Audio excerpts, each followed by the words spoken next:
के पीछे छुपा होता है एक अनजाना सच। हर फुसफुसाती हवा में छुपी होती है कोई रहस्यमयी जादू, और हर खामोश आवाज के बीच बंधी होती है आत्माओं की कोई अनकही दास्तां।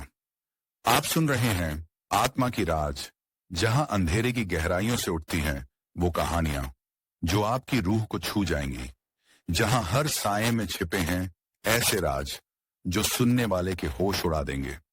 तैयार हो जाइए उस रहस्यमय सफर के लिए जहां आत्माओं की आवाजें जागती हैं, जहां डर और सच्चाई के बीच की पतली सी रेखा पर चलना होगा, क्योंकि ये तो सिर्फ शुरुआत है आत्मा की राजा की। तो जुड़िए हमारे साथ और इस डरावने, रोमांचक और रहस्यमयी सफर का हिस्सा बन जाइए, क्योंकि यहां होती हैं वो बातें जो आपसे कहीं और नहीं सुनी जाएंगी। अब सुनिए मंदाकिनी। अंधेरी रात, सन्नाटा, कब्रिस्तान के पीछे पीपल के पेड़ की जड़ों से निकली मासूम सी चीख। क्या आपने कभी सुना है कच्चा कलवा का नाम? आज हम खोलने वाले हैं उस रहस्य का पर्दा जो न सिर्फ एक परिवार बल्कि पूरे गांव की रूह तक में छुपा है। तो दिल थाम के बैठिए, क्योंकि आज आप सुनने जा रहे हैं कच्चा कलवा, एक सच्ची, डरावनी और हैरान कर देने वाली कहानी। कहानी का mid section, metro bridge segment.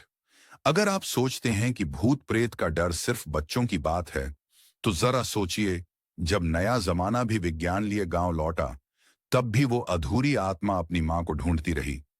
राजा की दर्द भरी पुकार, वर्मा परिवार पर छाया साया और गांव का पुराना पाप, इन सब का सच सामने लाएगा कच्चा कलवा। क्या इस गांव को मिलेगी मुक्ति? किस सच्चाई की वजह से पूरा समुदाय कांप उठा? रहस्य से भरी इस यात्रा में बने रहिए हमारे साथ, क्योंकि डर, अधूरा सच और इंसाफ, ये सब जुड़े हैं एक अजीब आत्मा से। अब कहानी और भी रोमांचक मोड़ लेने जा रही है। Subscribe call to action, subscribe CTA। अगर आपको हमारी ये डरावनी और सस्पेंस से भरी कहानियां पसंद आती हैं, तो चैनल को सब्सक्राइब करना बिल्कुल ना भूलें। वीडियो को लाइक करें, अपने दोस्तों और परिवार में शेयर करें और कमेंट में बताएं कि अगली बार आप कौन सी कहानी सुनना या देखना चाहेंगे। हर हफ्ते ऐसी ही दिल दहला देने वाली कहानियों के लिए जुड़ी दबाइए, ताकि अगली रात, अगली दहशत सबसे पहले आप तक पहुंचे। कच्चा कलवा एक डरावनी कहानी। गांव के किनारे एक प्राचीन श्मशान घाट था, जिसे लोग कच्चा कलवा कहते थे। गांव वालों के बीच यह जगह हमेशा डर और रहस्य का कारण रही। इस गांव में वर्मा परिवार रहता था। रामलाल, उसकी पत्नी गीता, बेटा अर्जुन, बेटी मीरा और बूढ़ी दादी। एक रात बिजली चली गई थी और चारों तरफ घना अंधेरा था। रामलाल का बेटा अर्जुन अचानक घर के पास पुराने पीपल के पेड़ के नीचे बैठा दिखाई दिया, जैसे किसी चीज का इंतजार कर रहा हो। गीता को चिंता हुई। वो धीरे धीरे अर्जुन के पास गई, पर जैसे ही उसने बेटे को छूने की कोशिश की, अर्जुन की आंखों में अजीब सी चमक आ गई और उसकी आवाज बदल गई। मां, क्या कभी तुमने कच्चा कलवा के बारे में सुना है? अर्जुन ने डरावनी आवाज में पूछा। गीता घबरा गई, मगर उसने हिम्मत नहीं हारी। उसने अर्जुन से पूछा, तुम ये बातें क्यों कर रहे हो? अर्जुन बोला, आज रात कोई आएगा जो इस घर का असली सच बताएगा। इसी रहस्य के साथ कहानी आगे बढ़ती है, जिसमें परिवार के हर सदस्य के साथ कुछ अनहोनी और रहस्य जुड़ा है। धीरे धीरे हर रात कच्चा कलवा का साया घर पर गहराने लगता है और परिवार के पुराने रहस्य उजागर होने लगते हैं। उस रात के बाद से वर्मा परिवार के घर में अजीब घटनाएं शुरू हो गईं। कभी अचानक खिड़कियां अपने आप खुल जाती, कभी घर के बर्तन टूटने लगते। अर्जुन अब पहले जैसा नहीं रहा। उसकी आंखों में हर वक्त डर और सूनापन रहता। मीरा, जो पहले इन बातों को मजाक समझती थी, अब हर रात खुले दरवाजे की आवाज सुनने लगी थी, जैसे कोई घर के बाहर धीरे धीरे चल रहा हो। एक रात दादी ने सभी को अपने पास बुलाया और कहा, बच्चों, ये कच्चा कलवा सिर्फ एक कहानी नहीं है, इसकी सच्चाई हमारे परिवार से जुड़ी है। सालों पहले इसी श्मशान में कोई बड़ी अनहोनी हुई थी, जिसका राज आज भी छिपा है। उसके बाद से गीता ने महसूस किया कि घर के पास के पीपल के पेड़ से कोई साया उनके बेटे अर्जुन को बुला रहा है। अर्जुन रात में नींद में बड़बड़ाने लगा, कलवा आएगा, सच बताएगा। रामलाल ने हिम्मत जुटाकर एक रात खुद उस श्मशान की ओर जाने का फैसला किया जहां रहस्य छिपा था। जैसे ही वह श्मशान पहुंचा, उसे वही डरावना बच्चा दिखाई दिया जो पेड़ के पीछे छिपा था। उसकी आंखें खाली थीं और वह सिर्फ एक नाम दोहरा रहा था, कच्चा कलवा, कच्चा कलवा। रामलाल डर के मारे पत्थर की तरह जड़ हो गया। उसी वक्त उसके पीछे एक ठंडी हवा का झोंका आया और किसी ने उसके कंधे पर हाथ रख दिया। कहानी का रहस्य और गहरा होने लगा है। रहस्य को और कच्चा कलवा। परिवार का प्राचीन रहस्य रामलाल के पीछे किसी की ठंडी, संजीदा हथेली थी। उसने घबराकर पीछे देखा तो उसकी बूढ़ी मां खड़ी थी। दादी की सांसें फूली हुई थीं, पर उनकी आंखों में डर के बजाय मजबूरी थी। तुम्हें सब जानने का हक है, दादी ने कांपती आवाज में कहा। कच्चा कलवा का साया हमारे परिवार पर वर्षों से है। बचपन में दादी ने भी इसी श्मशान के पास एक अजीब साया देखा था। उस दिन से गांव में बच्चों के खोने की घटनाएं बढ़ गईं। किसी ने भी इसके पीछे का कारण नहीं जाना, पर दादी जानती थीं, परिवार के एक पूर्वज ने बरसों पहले श्मशान में किसी अनजान आत्मा के साथ कुछ गलत किया था। अगली सुबह सब घर में इकट्ठा हुए। अर्जुन की हालत बिगड़ती जा रही थी। उसकी आंखें कभी कभी पूरी काली हो जाती और वह हमेशा बड़बड़ाता, कच्चा कलवा आ रहा है। मीरा ने अपनी मां से कहा, हमें किसी ओझा या बाबा के पास चलना चाहिए। वही दिन था जब गांव के बाहर एक संत आए। लोगों ने बताया कि संत तंत्र मंत्र जानते हैं और बुरी आत्माओं का इलाज कर सकते हैं। परिवार ने सारी बात संत को बताई। संत ने कहा, स्याही रात के एक हिस्से में जब कच्चा कलवा प्रकट हो, तब सच का सामना करो। हर परिवार के सदस्य को उसका सामना खुद करना होगा। रात का डरावना सामना उस रात सब एक साथ बैठ गए। घर में अचानक धुआं फैल गया और फर्श पर काले निशान बनने लगे। मीरा का शरीर कंपाने लगा। अर्जुन की आवाज भारी हो गई, तुम सब छुपा नहीं सकते, सच को सामने आना ही है। तभी अचानक पीपल के नीचे से एक डरावना साया निकला। परिवार की आंखों के सामने उनके पुरखों की परछाइयां घूमने लगीं। अब आप लोग सुनेंगे, अच्छा कलुआ कैसे बनता है। अच्छा कलुआ वह होता है जिस बच्चे की बचपन में ही मौत हो जाए या उसका कोई मार दे तो उसकी आत्मा भटकाने लगती है। चलिए आगे जो बातें तो होती रहेंगी, तो पहले वह कहानी सुनते हैं। उसके बाद आप बताइएगा कमेंट करके यह कहानी आपको कैसी लगी। कच्चा कलवा की जन्म कथा बहुत साल पहले जगनपुर गांव के पास भीषण गरीबी थी। एक गरीब परिवार, मां, पिता और उनका 8 साल का बेटा राजा गांव के बाहर पीपल के पेड़ के नीचे छोटी सी झोंपड़ी में रहता था। राजा बहुत सीधा, मासूम और सभी की मदद करने वाला था, पर गांव के बड़े जमींदार को उससे जलन थी, क्योंकि गांव वाले उससे ज्यादा राजा को मानते थे। छल और दुर्भाग्य, एक दिन गांव में जमीन का विवाद छिड़ गया। जमींदार चाहता था कि राजा के परिवार की जमीन हड़प ले, जिस पर वह झोंपड़ी थी।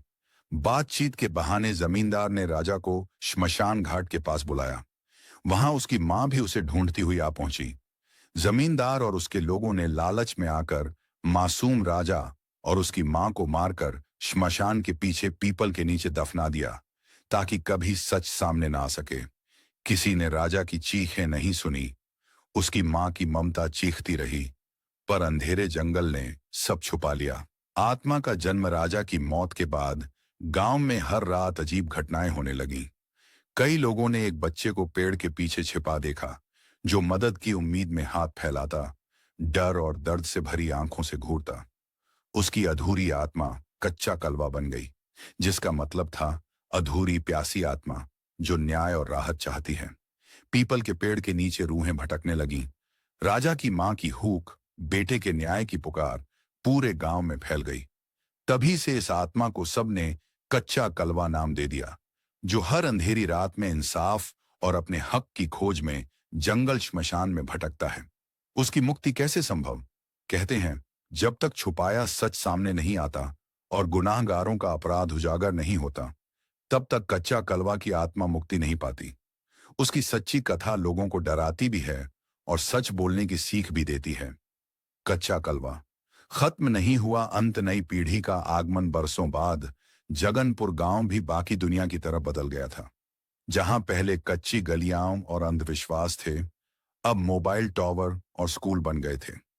लेकिन जैसे जैसे बदलाव आया, वैसे वैसे पुरानी डरावनी कहानियां कमतर समझी जाने लगीं। मगर जंगल के पुराने हिस्से के पास कोई अब भी रात को नहीं जाता था। राजा की कहानी अब छोटे बच्चों को डराने के लिए सुनाई जाती थी।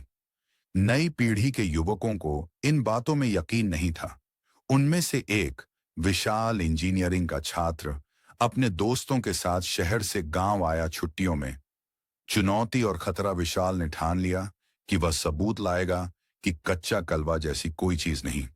उसने पूरी रात का कैमरा लगाया और जंगल की तरफ निकल पड़ा।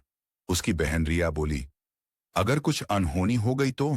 विशाल हंस पड़ा, भूत वूत कुछ नहीं होते। रात को बड़ी देर तक कैमरे में सब सामान्य दिखा। अचानक विशाल की सांसें तेज हो गईं। कैमरा हिल गया। उस पुराने पीपल के पास वही साया उभरा, एक बच्चा जो दरख्त के पीछे धीरे धीरे घूम रहा था। विशाल ने सुना फुसफुसाती आवाज, मां, मुझे इंसाफ दो। वैज्ञानिक और धार्मिक संघर्ष। अगले दिन गांव में हंगामा मच गया। कैमरे में कुछ अस्पष्ट साएं और दर्द भरी आवाजें रिकॉर्ड थीं। कुछ ने कहा, यह विज्ञान की गड़बड़ी है। कुछ बोले, कच्चा कलवा वापस आ गया। गांव में दो विचार बन गए, एक और विज्ञान, एक और विश्वास।